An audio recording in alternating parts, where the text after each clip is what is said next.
All right, let's just jump right into this. Because this story, it's not just about the stock market. No, this is a straight-up thriller. We're talking about a digital rebellion, an unbelievable betrayal, and a number so huge it almost doesn't feel real. $28 billion. And no, that's not a typo. That's how much market value just vanished. Poof, gone. Wiped out from a single company that millions of regular people, just like you, had trusted with their hard-earned money. And the craziest part, this all went down in just 48 hours. I mean, think about that. A complete financial meltdown that happened faster than you could binge watch a season of your favorite show. It's insane. And that really gets to the heart of it, doesn't it? How on earth did a company that literally named itself after Robinhood, the hero who stole from the rich to give to the poor, end up becoming the exact villain they swore they'd fight? Well, we're going to find out. Okay, so to really get the betrayal, you first have to understand the battle. And this wasn't some stuffy boardroom fight on Wall Street. Oh no, this whole thing kicked off in the wild, chaotic, meme-fueled corners of the internet. And this was Robinhood's big promise, right? Democratized finance for all. No commissions, an app so slick it felt more like a game than a serious brokerage. They were going to bring the power of Wall Street to the little guy. Now, make sure you remember that mission statement, because it gets real ironic later on. And here are our rebels, a Reddit community called WallStreetBets. I want you to picture a casino that crashed into a meme factory. These were not your typical buttoned-up investors. This was an army fueled by a deep, deep hatred for Wall Street insiders and this core belief: apes together strong. So this army, they found their perfect target, GameStop. Yeah, that struggling video game store in the mall. Wall Street hedge funds were betting big time that it would fail. I mean, so big that they had shorted 140% of the company's stock, which that shouldn't even be possible, right? That was the opening they were looking for. Now, the weapon they decided to use is called a short squeeze.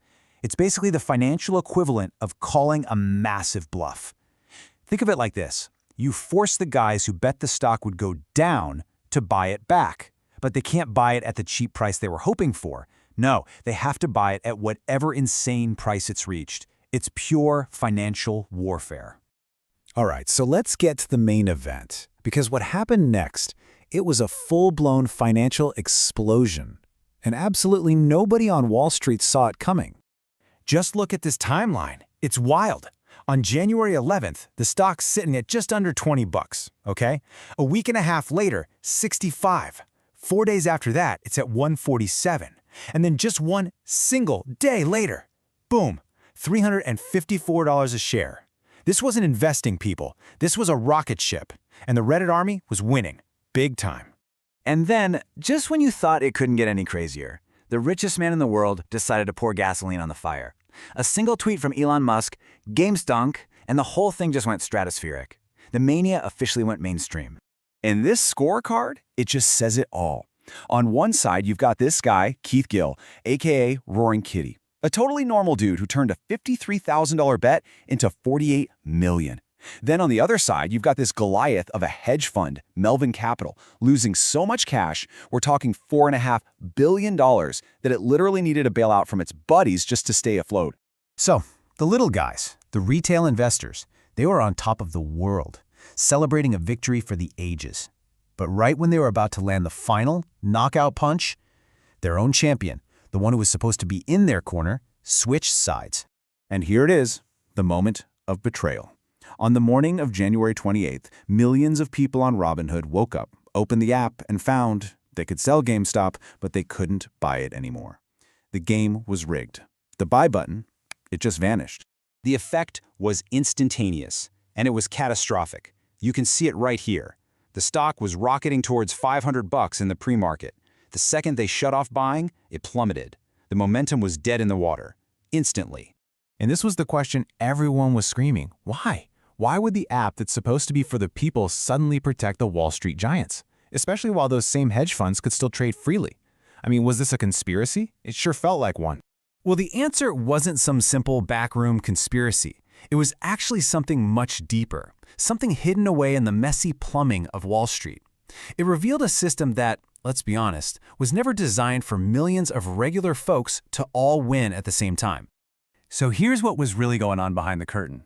At 3 in the morning, Robinhood gets a phone call that must have been terrifying. You see, stock trades aren't actually instant, they take 2 whole days to settle.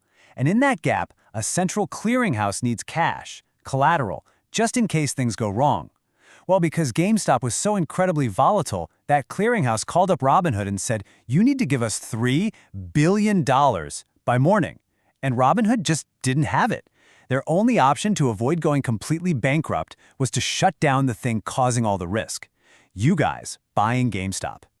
But this whole crisis, it also blew the lid off Robinhood's dirty little secret. I mean, have you ever wondered how a free trading app actually makes money?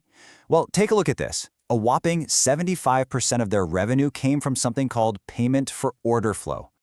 And folks, this is the real kicker. Payment for order flow is just a fancy way of saying that Robinhood takes all of your trades, your buy orders, your sell orders, and sells that information to the very Wall Street giants they claim to be fighting. We're talking huge firms like Citadel. So they weren't democratizing finance for you, they were selling you to finance. On Robinhood, you are not the customer, you are the product. So yeah, stopping the trading saved Robinhood from going under, but it completely torched their reputation. Forever. So what was the real legacy of this whole so-called revolution? What actually changed? Well, in what has to be the most cruel, ironic twist of this entire story, Robinhood eventually went public. They even offered their own users early access to buy the stock. And how did that turn out for them? It was a total disaster. The stock absolutely cratered, losing 82% of its value.